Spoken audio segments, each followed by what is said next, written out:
আমরা জানি দিনী মজলিস, কোরআন তেলাওয়াত বা ইসলামী তালিমে ফেরেশতারা উপস্থিত থাকেন, কিন্তু এমন মজলিসে যদি কোনো নারী হিজাব ছাড়া থাকে বা তার চুল খোলা থাকে, তাহলে কি ফেরেশতারা চলে যান? ফেরেশতাদের উপস্থিতি বজায় রাখতে নারীদের জন্য সতর পর্দার ন্যূনতম বিধান কি?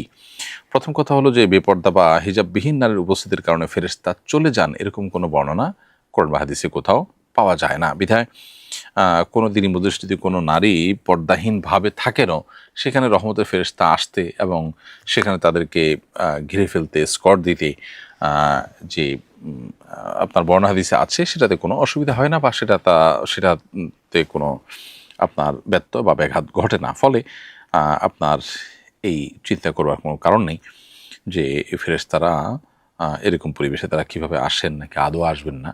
ও খোলাসা কথা হলো যে দিনী মজলিস, জিকিরের মজলিস, আল্লাহর আলোচনা যেখানে হয়, আল্লাহর জিকির যেখানে হয়, সেটাকে বিভিন্ন ফেরেশতারা ঘিরে থাকেন এবং দুনিয়ার এই জিকিরের মজলিস থেকে নিয়ে আল্লাহ রাব্বুল আলামিন পর্যন্ত তারা পৌঁছে যান, আসমান পর্যন্ত তারা পৌঁছে যান। এরপরে প্রশ্ন হলো, পারিবারিক চাপে শ্বশুরবাড়িতে থেকে চাকরি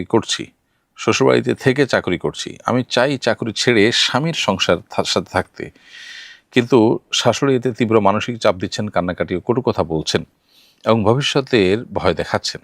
এই অবস্থায় শাশুড়ির দোয়া বা কথার কারণে কোনো ক্ষতি বা বদদোয়া লাগার আশঙ্কা আছে কিনা এবং এই পরিস্থিতিতে আমাদের করণীয় কি? প্রথম কথা হলো, শ্বশুরবাড়ির সাথে কোনো ধরনের অসদাচরণ করা অনুচিত। শাশুড়ির সাথে কোনো ধরনের অসদাচরণ করা অনুচিত। সেটা দাম্পত্য জীবনের সুখ শান্তির জন্যই প্রয়োজন। আবার তিনি সিনিয়র বয়সে, তিনি যদি কোনো অন্যায্য আবদার করেন, সেটা আপনি মানতেও বাধ্য নন। যদি তিনি তার অন্যায্য আবদার না মানার কারণে আপনাকে বদদোয়া দেন, তো অন্যায়ভাবে দেওয়া বদদোয়া আল্লাহর কাছে গ্রহণযোগ্য হবে না।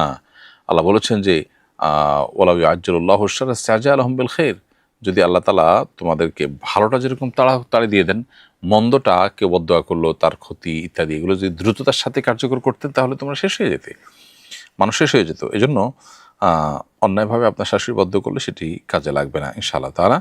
তবে আপনার সার্বিক অবস্থা পর্যালোচনা করে যেন আপনাকে পরামর্শ দিতে পারেন, সেজন্য একাধিক আলেমের শরণাপন্ন হয়ে তাদের সাথে কথাবার্তা বলাটা আপনার জন্য অধিকতর নিরাপদ এবং ভালো।